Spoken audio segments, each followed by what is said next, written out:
আপনাৰ নাম? মোৰ নাম মোহাম্মদ শাহিদুল ইছলাম। হয়, আপনি ক'ৰ পৰা আহিছে? মোৰ ঘৰ বৰপেটা ডিষ্ট্ৰিক্ট। হয়, আপনি কি কৰে? মই মেডিকেল ৰিপ্ৰেজেণ্টেটিভ হিচাপে কাম কৰি আছোঁ। আচ্ছা, কি হৈছিল আপোনাৰ? মই একচুৱেলি ডুবিৰ পৰা আহি আছিলোঁ। ডুবিৰ পৰা আহি থাকোঁতে মানে কাৰ এক্সিডেণ্ট হ'ল। আচলতে আমি গাড়ীৰ ভিতৰতে আছিলোঁ, বাট গাড়ীটো যিজনে চলাইছিলে বহুতখিনি স্পীড আছিলে, প্ৰায় 120 এবভ এনেকুৱা আছিলে। চ' আমি আহি থাকোঁতে ৰাস্তাত পুলিচ বেৰিকেড পালোঁ। তো ছাডেনলি তাতে সি খুন্দিয়াই দিলে ড্ৰাইভাৰজনে। তো খুন্দিয়াৰ পিছত মানে মই দেখা পালোঁ অলৰেডি খুন্দিয়াই দিয়াটো। তাৰপিছত মই চেন্সলেছ হৈ গ'লোঁ মুহূৰ্তৰ ভিতৰত। তো যেতিয়া মোৰ চেন্স আহিলে গম পালোঁ যে মোৰ ৰাইট হেণ্ড আৰু মোৰ লেফ্ট ভৰিটো ভাঙিলে। চ' তাৰপিছত মোক মেডিকেললৈ লৈ যোৱা হ'ল।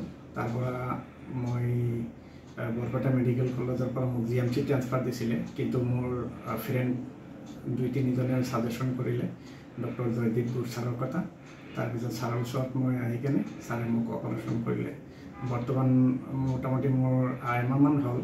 বৰ্তমান মই মোটামুটি 80% মান সুস্থ। মোটামুটি খোজকাঢ়িব পৰা হৈছোঁ আৰু হাতটো দাঙি মই ভাত খাব পৰা অৱস্থা হৈছোঁ।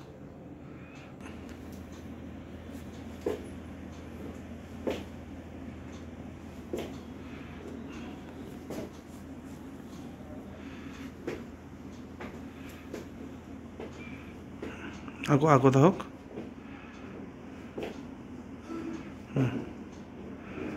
ঘূৰি যাওক, ঘূৰি কেনে খোজকাঢ়ক। ঘূৰি যাওক।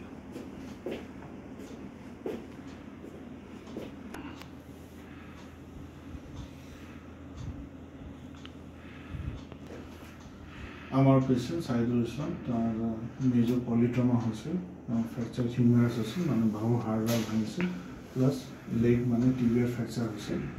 এই দুটা ফ্র্যাকচার আমি ভালকে ম্যানেজ করলো, অপারেশন করি। আর পেশেন্টে এতিয়া 2-2.5 মাহৰ পাছত ভালকৈ খোজকাঢ়িব পাৰিছে। ধন্যবাদ।